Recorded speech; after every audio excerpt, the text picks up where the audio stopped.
బ్రహ్మ విష్ణువు కూడా వాస్తవంగా శివతత్వాన్ని చూడలేకపోయారు. ఎందుకు చూడలేకపోయారు? కథలో ఉండే రహస్యంలోకి వెళ్ళాలి. శివరాత్రి నాడు 12 గంటలకు శివుడు ఆవిర్భవించాడు కాబట్టి 12 గంటల సమయం మంచిది. బ్రహ్మదేవుడు కుడివైపు ఉన్నాడు కాబట్టి లింగానికి కుడివైపు ఉండడం మంచిది. విష్ణువు ఎడం వైపు ఉన్నాడు కాబట్టి ఎడం వైపు ఉండడం పనికిమాలిన ఆలోచనలు అంటారు.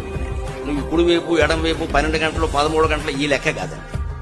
అందుకే శివరాత్రి నాడు కొట్టుకు చచ్చిపోతారు జనం అంతా. 11:30 నుంచి 12:30 వరకు శివుడు తప్ప అందరూ ఉంటారు గుళ్ళో. శివుడు ఉండడు, పారిపోతాడు ఈ మొత్తం జనాన్ని చూసి. అయ్యి బాబు వీళ్ళందరూ వచ్చి మీద పడిపోతాడు.